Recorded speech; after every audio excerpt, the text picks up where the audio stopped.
The cherry orchard stood at the very edge of town, its trees pressed tight against the dark wall of the forest. By day, it looked ordinary, branches heavy with crimson fruit, leaves rustling in the summer wind.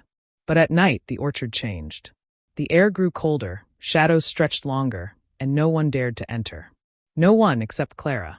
It was the kind of dare teenagers whispered about during late-night sleepovers. If you're brave enough, pick a cherry after dark, and you'll hear the tree whisper your name. Most laughed it off. A few tried, but only in daylight, scooping cherries into buckets like it was nothing. But Clara wasn't like the others. She was bold, restless, and convinced the story was nothing more than a tale invented by the elders to keep kids from stealing fruit. So that night, under a sliver of moon, she walked to the orchard alone. Her sneakers crunched over dry grass as she stepped between the rows of trees. The air smelled sharp, like soil mixed with something sweet, almost rotten. The cherries glistened in the pale light, swollen and dark, like drops of blood. She reached out and plucked one. The moment her fingers snapped it free from the branch, the night seemed to inhale. The leaves around her shivered though no wind passed through. She laughed nervously and popped the cherry into her mouth.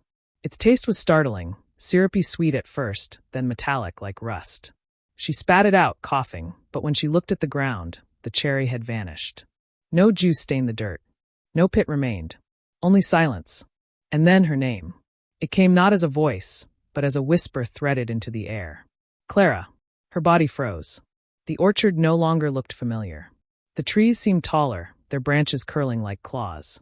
The moonlight flickered, as if struggling to reach her. She stumbled backward, heart pounding, but the rows of trees had shifted.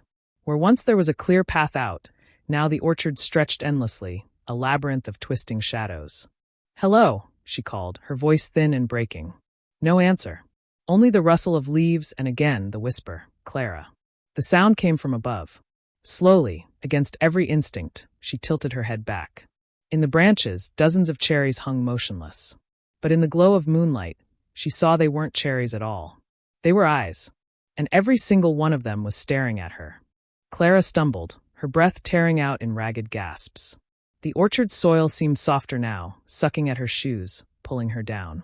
The branches overhead shifted like skeletal arms, their shadows dragging across her skin. The eyes blinked. Not all at once. No, that would have been merciful. They blinked slowly, deliberately, one after another, as if each tree was studying her in turn. She bolted down a row, the cherries brushing against her shoulders. Their skin was cold, clammy, as though the fruit were alive. She swore she heard soft giggles hidden in the leaves, the kind children make when playing hide and seek. But the children weren't here. They hadn't been for years. She remembered the old stories now. How mothers warned their daughters never to wander near the orchard at dusk. How the names of missing girls were carved into the wooden fence posts around the trees. Clara had thought those carvings were nothing but weathered initials, teenage graffiti. But as she ran past, the names glowed faintly, burning into the wood like fresh scars. Her stomach dropped. She recognized one, Lena. A girl from her school who had vanished last summer, her face still on posters around town. Clara stopped. Her throat closed. Because right below Lena's name, another had appeared.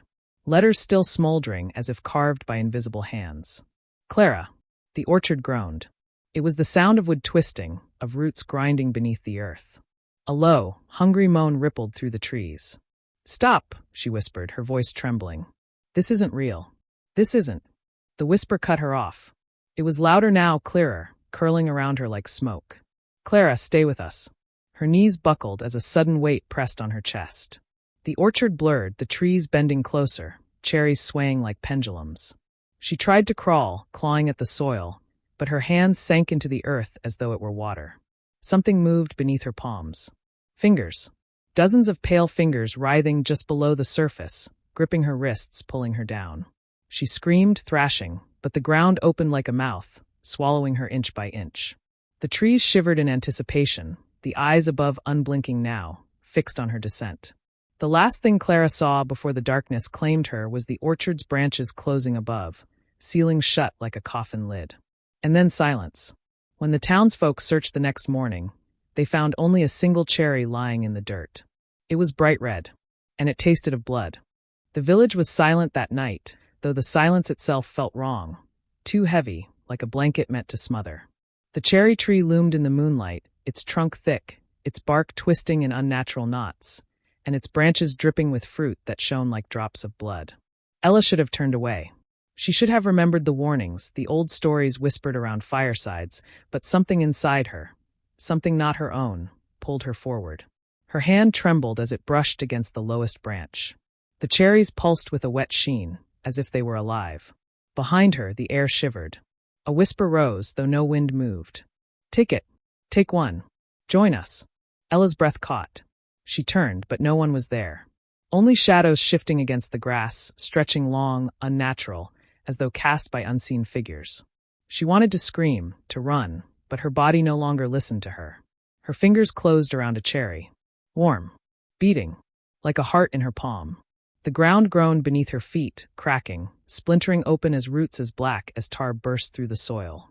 They wrapped around her ankles, snaring her, dragging her closer to the tree.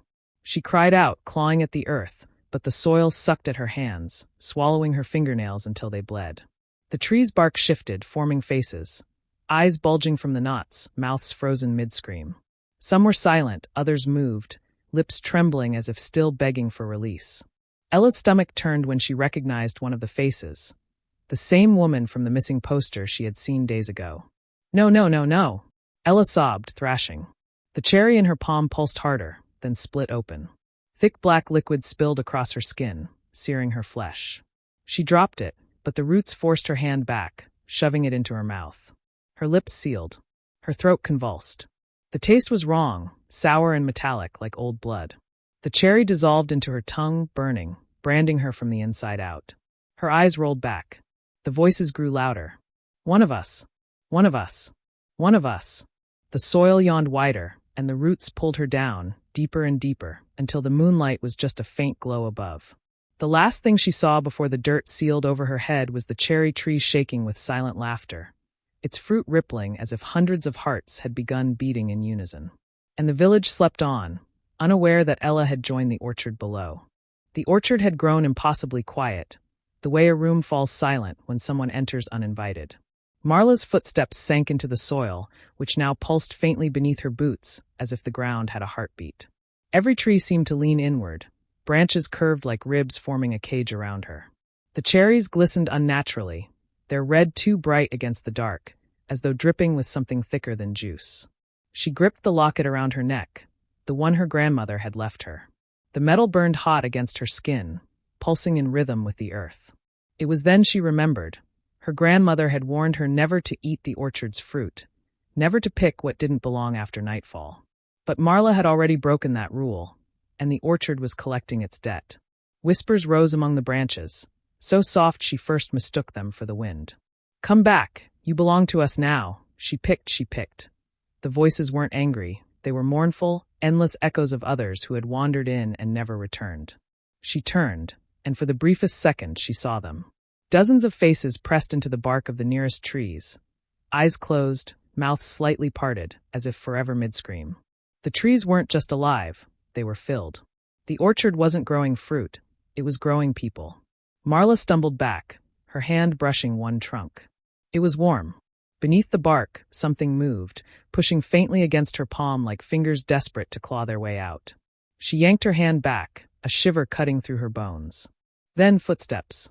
Behind her. Slow, deliberate, crushing twigs that hadn't been there a moment ago. She spun, expecting shadows, but instead a woman stood among the glowing fruit. Her dress was old-fashioned, lace torn at the edges, hair dripping as if she had just climbed out of a river. Her smile was soft but wrong, too wide, too knowing. "You shouldn't have taken it," the woman said, her voice low, like the orchard itself was speaking through her. "Once picked, the orchard remembers. And it keeps." Marla backed away, her heel catching on a root. The woman didn't move closer, but the trees did. They bent, creaked, leaned toward Marla until their branches tangled in her hair.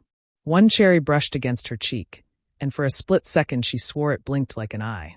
"Please," Marla whispered, her voice cracking. "I'll put it back."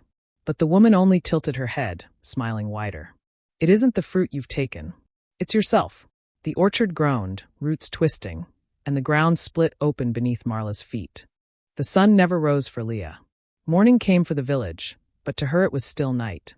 She wandered deeper into the forest, following whispers that grew louder, clearer. Children's voices singing softly, as though they had been waiting for her all along. The path opened into a clearing Leah had never seen before. In the center stood the cherry tree. Its branches were swollen with fruit, impossibly red, glistening like drops of blood.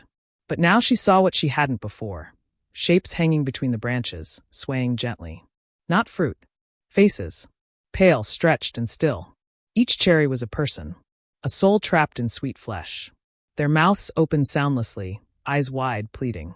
Leah stumbled back, her breath breaking, but her feet would not obey. Roots curled from the earth, wrapping her ankles.